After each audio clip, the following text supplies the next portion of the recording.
Here's the scenario. You're injured in a collision and your insurance company is denying your claim. It happens far too often. If it happens to you, call me, Brian Goldfinger of Goldfinger Personal Injury Law. My team and I work for people just like you.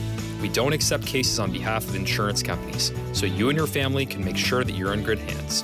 Visit goldfingerlaw.com and get us working for you. Get Goldfinger today. Hello and welcome to the Raptors Reaction Podcast. And I don't know if there's just something funny about my life or if I'm just destined to be sad, but there's a real life, very loud mariachi band playing outside my window right now.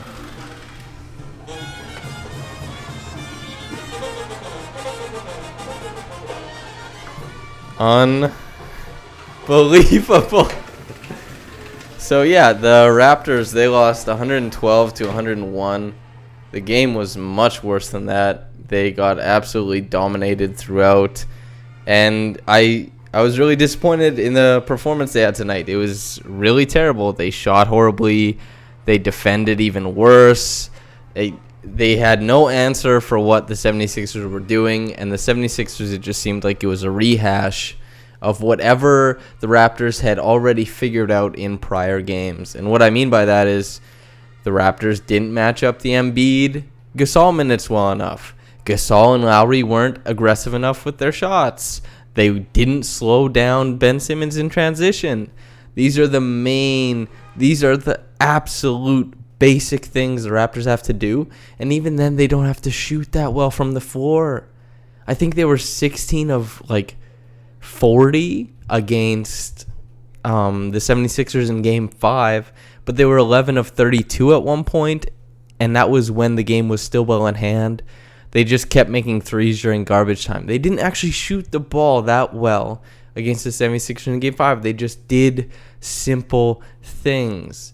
They slowed the game down for the 76ers, made them play in the half court, got Jimmy Butler to just take over the whole offense and played good defense on him. Slowed down Joel Embiid, made Ben Simmons a non-factor on offense, but still Ben Simmons had good defense on Kawhi Leonard. But it wasn't like the Raptors had it easy. It was just that they played smarter. And this one, the Raptors, they played dumb. The Raptors played a dumb game, and there was such an inherent lack of focus team-wide that it was pretty clear from the outset. I don't understand how a game this important, it really is an important game, guys. Game 6, you should really want to close them out. Really good teams do close out on the road. I tell you, they really do.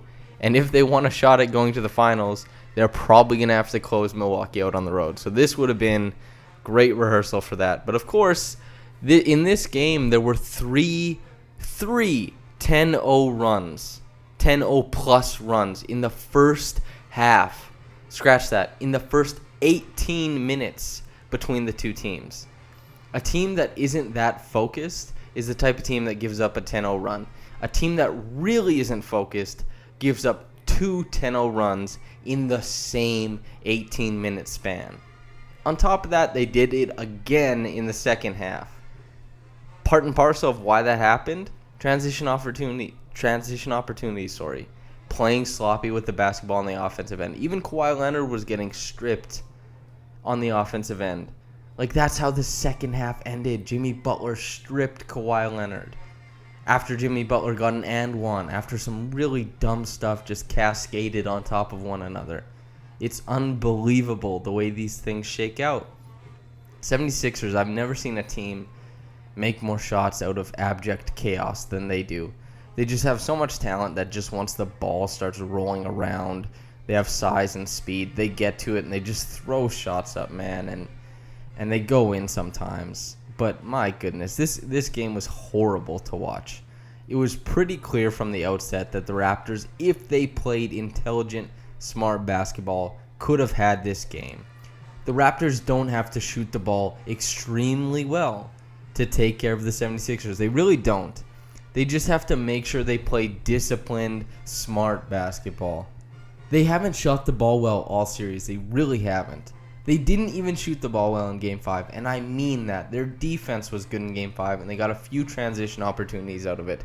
In this one, they were just handing over a million transition opportunities to the Philadelphia 76ers, even though it was patently clear. The most plain of any, like, this is regular chips. This is just nothing but salt.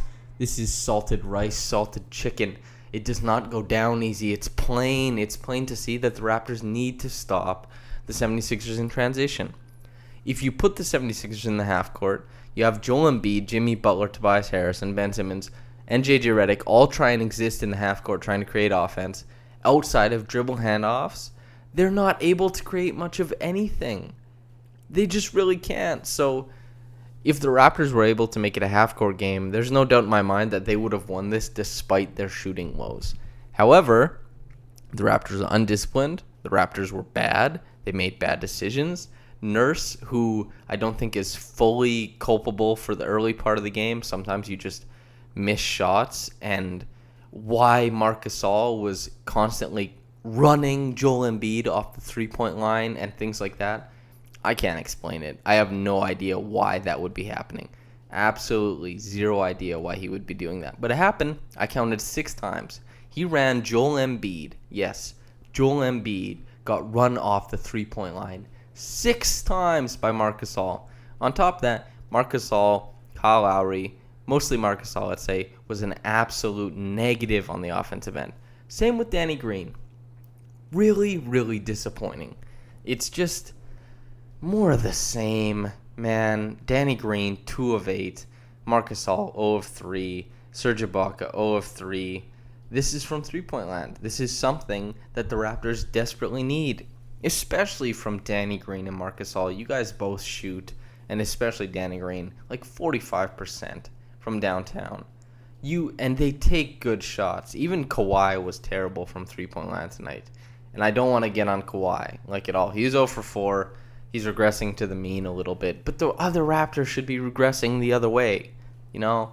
These things should be evening out. It's terrible. The things that have plagued the Raptors this whole series have been what plagued them in this game. It's cut and dry. This was like a carbon copy of Game 3.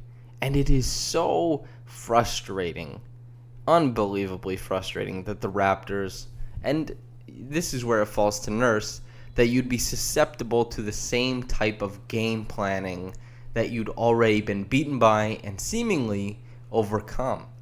You can't. You can't do that. You're supposed to say, okay, we took your punch. You're not going to get that uppercut next time. Not from that angle. It's not coming in like that. And, I say all this with the caveat of, I think the Raptors are going to win Game 7. I'm fairly confident they're going to move on. I just feel like, why not do it tonight? Why not play a good game? Why so lazy defensively? Why so undisciplined? Wait, and also, like Kyle Lowry, who I love Kyle Lowry, but there's one pass he made. He was wide open, and he passed directly to Pascal Siakam for a 3, who was covered. What are we doing at this point? Kyle Lowry, have you not been one of the best three-point shooters in the whole NBA for the past 6 years? You've put up absurd shooting numbers. We've all been here to witness it. You can't pass up wide open threes. It just can't happen. When you do that, it absolutely destroys the offensive synergy. The 76ers start playing way more aggressive on-ball defense. They're way more aggressive doubling. Their defense at the rim improves. When you do that, the 76ers weren't scared of the swing anymore, because the swing wasn't generating, like it was generating wide open shots, but it wasn't generating makes because nobody was taking them. You have Kyle Lowry, who comes wide open on the swing and then passes it back into the teeth of the defense. It just doesn't make sense. It's fruitless. It's terrible. That's just not gonna work, and never has. And for the first time in my short term as the podcast host, the Raptors Reaction podcast, I have a mid-roll for everybody. I hope you're excited for it. So, Men of Canada. Jack makes getting ED medication simple, affordable, and discreet. There's tons of fake stuff online, but if you want to get legitimate treatment, use Jack and talk to real Canadian doctors without the awkward visits, and get your prescription delivered discreetly to your door. Get Health Canada approved treatment without leaving your home.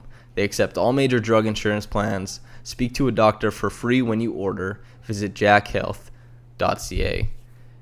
And going back into the Kyle Lowry, Marc Gasol type of passive offense that, maybe it flies against a laissez-faire defense in the regular season. And maybe you get a couple more, double swing pass plays that end up on the end of your highlight reels. But it's just not going to cut it. Not in the second round, not against a 76ers team that many people laughed at. Ben Simmons is the ire of many. He receives a lot of jokes his way. Same with Joel Embiid.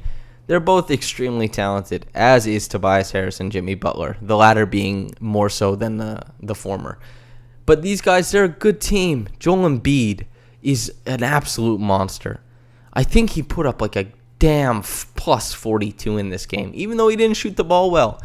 And that's why it matters so much that Gasol and Lowry and Green to a lesser degree, well, Green just missing the shots, let's say, but Gasol and Lowry, when you're not aggressive, Joel Embiid sits back in the paint. When Joel Embiid sits back in the paint, Kawhi Leonard and Pascal Siakam, your two main scorers, by the way, who you need to score to win a lot of the time, unless you're on a heater from downtown, their lives get a lot harder around the rim and in the mid-range. Joel Embiid is huge. He's a Defensive Player of the Year nominee. You need to either pull him away from the rim or punish him for not being outguarding you. That's as simple as it is. I saw somebody mention that Markieff and Marcus Morris are scarier to defenses out behind the three-point line just because they'll take 10 threes a game, even though they shoot a worse percentage than Marc Gasol. Marc Gasol will shoot like 40% from downtown, but he's going to take like 4 threes a game, like 1 a quarter. You're not, and it feels like he's obligated to do it when he puts it up. He's not actually looking for that shot. He's not observing the court, seeing that this is the best shot. I'm going to take it because I'm a good shooter. It just feels like he's laboring to do it. You need to shoot it because it's the good shot. That's the end-all, be-all of the Raptors, their offensive problems. From start to finish, you need to shoot it because it's a good shot. Sometimes they just don't. They really don't. They pass out of good shots all the time, and they make it way harder on themselves than they need to be. Maybe being a bit too cute, follow the process. I know that's Philadelphia's tagline, but you just need to put up the shots. Your offense is working to create those shots. If you're not going to take them, you're failing everybody. It's the same thing as when Fred VanVleet operates out of a pick and roll and resets, not even with a switch, but just against the same defender. You're just eating clock, and everybody knows end of shot clock shots are worse in efficiency than in the middle. Everybody knows that.